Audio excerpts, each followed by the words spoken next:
Blues boss Graham Potter admitted to talkSPORT there is a lot of work ahead of him for him and his players. I thought there was positivity and excitement to start with. Absolutely, a great atmosphere within the team. I think we know the potential that's there. And at the same time, we know that we're at the start of a project, if you like, especially when you see the January window. And we've got some players coming back from injury, and we need to gel everything together and fix it all together.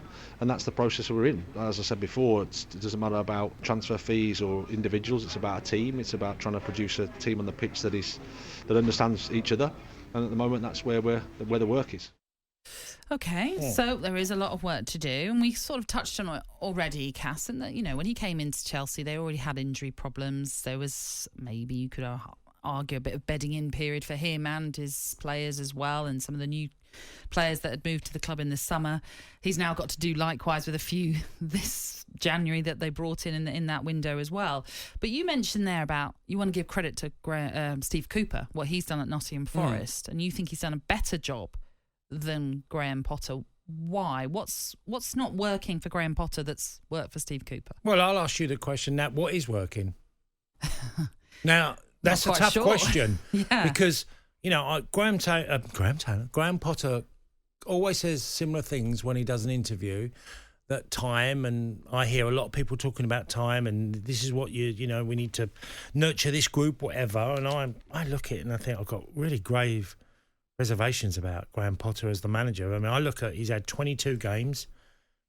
The same scenario in many of the games are low-scoring team, which Chelsea are, and you can point at the centre-forward position, which many have, and we'll talk about Chelsea didn't buy a centre-forward, which is a valid point, and I'm sure I'm going to talk about Kai Havertz in this conversation because Kai Havertz doesn't lead the line and all the things I got taught as a centre-forward and all the centre-forwards I know, he doesn't do a number of things very well, okay? And Graham Potter doesn't recognise that. Okay.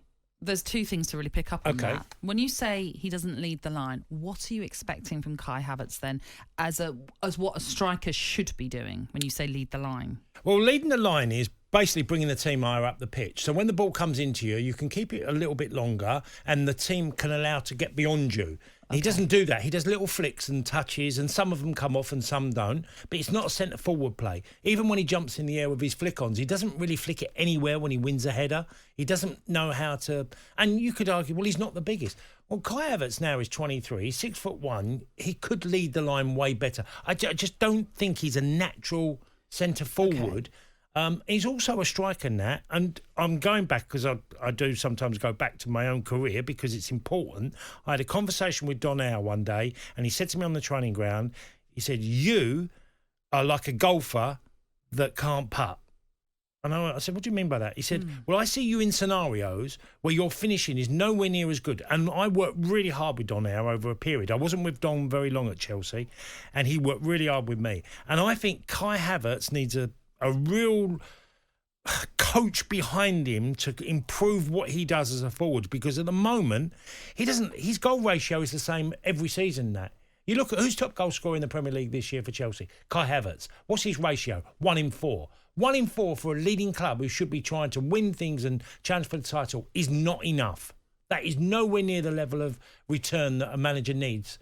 And Graham Potter selects him so often, and I have my great reservations about Graham Potter's style as a manager that's going to nurture this team into be a much more adventurous, free-flowing. And yes, they had chances last night, but it's the same lines are being churned out in every press conference after a game.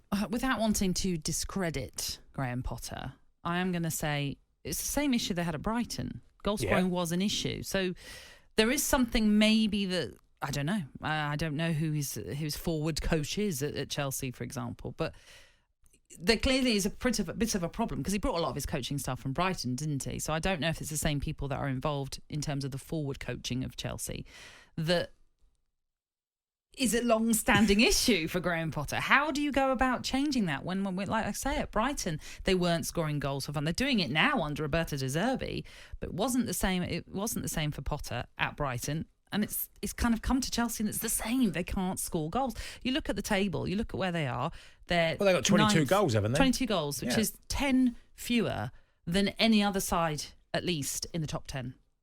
I'm not surprised because I watched them play. I've nearly seen every Chelsea game this season. And it's pretty much the same. There isn't anybody that's getting... How can a team with Raheem such Sterling. exceptional forwards not at least provide the assist for someone like a Kai Havertz or Aubameyang when he was in the team briefly? Well, if you're going to get goals, you've got to get people forward and in forward areas. You've got to get wide men into certain areas. And look, they had Ben Chilwell and Reece James come back last night, which is a big plus. Massive. Yeah. But his team, generally, there isn't a common theme of goals come from midfield, goals come... Conor Gallagher, goals were at Crystal Palace, scored loads more than he did at Chelsea. Raheem Sterling scored loads more when he was at Man City than he does for Chelsea now. And I know he's been injured as well and had problems. Kai Havertz is scoring at a lesser rate than he did at Bayer Leverkusen.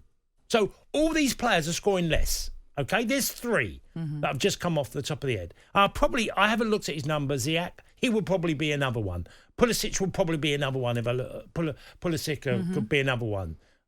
It's a common theme through the team that many of the players are not getting the numbers they've got elsewhere. It's a big problem. It's a big problem that Graham Potter has to fix and fix quickly, really, when you consider the amount of money that has been spent over the last 2 windows, 600 million plus probably, something like that. And when you consider within those transfers, Cass, they didn't bring in a centre forward other than Aubameyang, and that's not worked out. He's not in the Champions League squad going forward.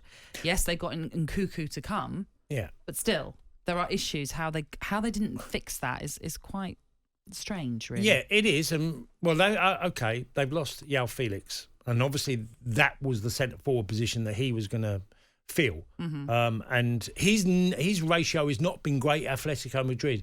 I'd be really intrigued what he gets at Chelsea because he's a terrific footballer, is fantastic technically, but he's not a goal machine.